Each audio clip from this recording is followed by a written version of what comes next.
বন্ধুরা, ডার্ক বাংলা পেজে অভিনন্দন, যেখানে রহস্য আর ভৌতিক বিষয়গুলো আপনাদের সাথে আমরা শেয়ার করব।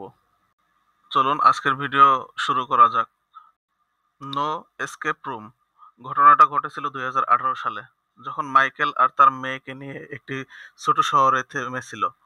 সময় কাটানোর জন্য তারা শুনল একটি অদ্ভুত এসকেপ রুম খোলার কথা।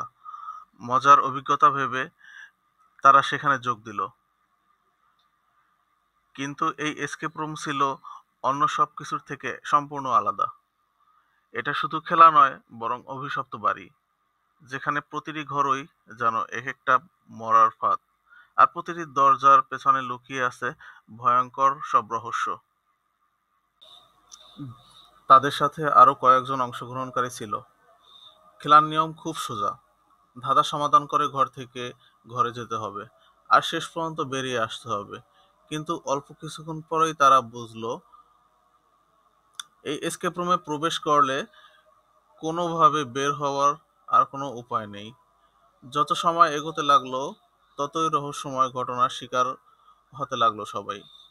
একে একে অংশগ্রহণকারীরা অদ্ভুতভাবে সব হারিয়ে যেতে লাগলো। কি হলো? মাইকেল ও তার মেয়েও ধীরে ধীরে বুঝতে পারলো তারা আসলে একটা অশুভ শক্তির ফাঁদে আটকা পড়েছে।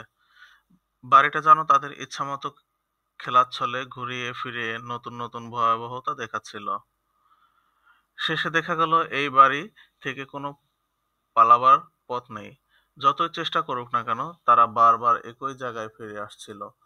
মাইকেলের চোখে স্পষ্ট হয়ে উঠল, এটা কোনো খেলা নয়, এটা একটা অভিশাপ, যেখানে ঢুকলে বের হবার আর কোনো উপায় নেই।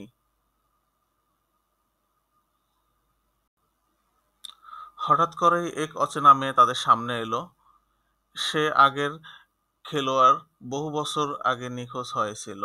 সে বলল, তোমরা আসলে মৃত, এই বাড়ির অংশ হয়ে গেছো। কেবল একজনই মুক্তি পেতে পারে, যে বাড়ির আসল রহস্য উন্মোচন করবে।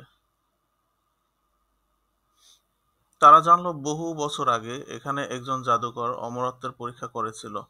তারা ব্যর্থতার ফলে পুরো বাড়িটা অভিশপ্ত হয়ে গেছে। এখন যে কেউ এই খেলায় প্রবেশ করবে, সে আর কখনো সহজভাবে ফিরে যেতে পারবে না।